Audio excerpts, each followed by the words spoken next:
Hello guys, welcome to today's video. నేను ఒక introvert అండి. మాలాంటి ఇంట్రోవర్ట్స్ పెద్దగా ఎవరితో ఎక్కువగా మాట్లాడలేరు, ఎక్కువగా ఎవరితో అంత తొందరగా మింగిల్ అవ్వలేరు.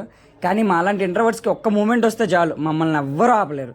ఈ మూమెంట్ అనేది ఆ ఆంటీ గెటప్లో ఉన్న అంకుల్ ద్వారా వచ్చింది. చూసుకోండి, ఏదో మూవీలో ఉంటుందిగా, రాజు ఎక్కడున్న రాజు రాజేరా అని. అంత లేదండి, ఊర్లో ఉంటే ఇంకా బాగా ఎంజాయ్ చేసేవాడిని.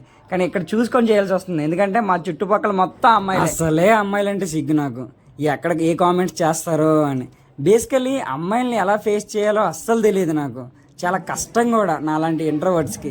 ఇక్కడ ఇంకో విషయం ఏంటంటే, మా గల్లీలో గణేష్ విగ్రహం కాదు ఇది, మా ఏరియా దగ్గరలో ఉండే విగ్రహం. బీట్ బాగుంది కదని ఒక్క స్టెప్ వేసా అంతే. ఈ పిల్లలు నన్ను లాగేసి వాళ్ళ గ్రూప్లో యాడ్ చేసేసుకున్నారు. అదేంటో అండి, మా ఊర్లో కూడా చిన్నపిల్లలతోనే ఉంటాను, ఇక్కడ కూడా ఈ పిల్లలు నన్ను వాళ్ళ గ్రూప్లోనే యాడ్ చేసేసుకున్నారు. లక్కలేదేమోలే, చిన్నపిల్లలతో తప్ప అమ్మాయిలతో డ్యాన్స్ వేసే ఛాన్స్ రాదేమో. మరి మా ఫ్రెండ్ గాడు వీడియో తీస్తున్నప్పుడు వాడికి ఒక డౌట్ వచ్చిందంట. అండ్ నవీన్ గడు ఏమైనా డ్రింక్ చేశాడా కొంపదీసి? అసలు వీళ్ళు ఎవరో తెలియదు, ఈ ఏరియా అంటే అసలు వీడు కొత్తది, డ్యాన్స్ ఇలా చేస్తున్నాడండి, తాగి ఎగురుతున్నాడా అని డౌట్ వచ్చిందంట. ఆ వీడియో ఆపి మరి నన్ను పక్కకి తీసుకెళ్ళి టెస్ట్ చేసి కన్ఫర్మ్ చేసుకున్నాడు. అరే, నువ్వు తాగకుండానే ఇలా ఎగురుతున్నావు, నీకు డ్రింకింగ్ హ్యాబిట్ లేదు కాబట్టి సరిపోయింది, కానీ తాగితే మనిషిలా గెంతవరా నువ్వు అని ఏవో సొల్లు తొప్పుతున్నాడు. నాకు వాడు చెప్పాక అనిపించింది, నా ఈ ఊపుకి కారణం ఏంటబ్బా అని ఆలోచిస్తూనే ఉన్నా. కానీ డ్యాన్స్ మాత్రం ఆపలేదు, ఎందుకంటే ఊరు, ఆ ఫ్రెండ్స్, ఆ మెమరీస్ అక్కడే వదిలేయాలి.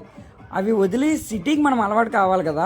కనీసం డ్యాన్స్ వేస్తే మనలో అలసట పెరిగి మనలో ఉన్న ఆ ఒంటరితనం పోతుందని తెగ గెంతుతున్నా. ఇంకో పక్క మనల్ని ఎవరైనా నోటీస్ చేస్తారేమో అని అదో ప్రయత్నం. సో అలా రెండు మిక్సింగ్ ఎమోషన్స్తో కలిపి ఇంకా గట్టిగా వేస్తున్నా డ్యాన్స్.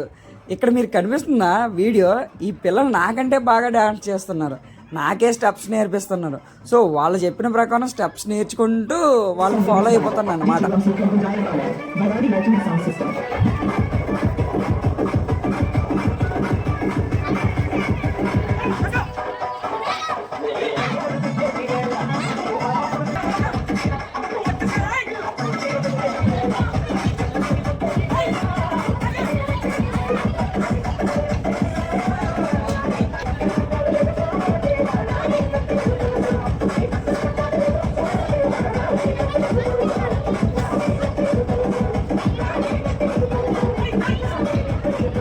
నాకు అప్పుడు ఒకటి అనిపించింది, మన మనస్సు బాగోలేకపోతే మ్యూజిక్ వినడం కానీ, మంచి బీట్ ఉన్న సాంగ్స్కి మనసులో ఉన్న దుఃఖం కరిగేలా, చెమట ఎక్కేలా, బాడీ అంతా కదిలేలా డ్యాన్స్ చేస్తే ఫస్ట్ అయితే బాడీ పెయిన్స్ రావడం పక్క, తర్వాత మనసులో ఉన్న బాధ ఖచ్చితంగా పోతుంది. నిజంగా ఒక్కసారి ట్రై చేసి చూడండి, మీకే అర్థమవుతుంది. ఇక్కడ ఇంకొక బిట్టర్ ట్రూత్ ఏంటంటే, నా బాధ పోయింది అది ఓకే, కానీ మంచి మంచి స్టెప్స్ వేసి ఇంప్రెస్ చేయడానికి ట్రై చేస్తుంటే అదేంటో అండి, కనీసం ఒక్కరు కూడా మనల్ని దాకట్లేదు.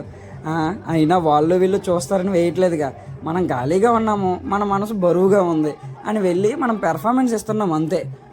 ఇలా చెప్పి కవర్ చేసుకోవాలండి. సో ఇదండి ఈరోజైతే ఇలా గడిచిపోయింది. అసలైన వీడియో క్లిప్ చూడలేదు కదా మీరు, చూడండి. అదే అమ్మాయిలు శారీ కట్టుకుంటే దేవతల్లా కనిపిస్తారని చెప్పడానికి, చూపించడానికి ఇదేనండి ప్రూఫ్. చూడండి ఎంత లక్షణంగా అందరూ శారీని వియర్ చేసి ఆ డ్యాన్స్ చేస్తుండే చూడడానికి చాలా బాగుంది కదా, ఒకసారి చూడండి.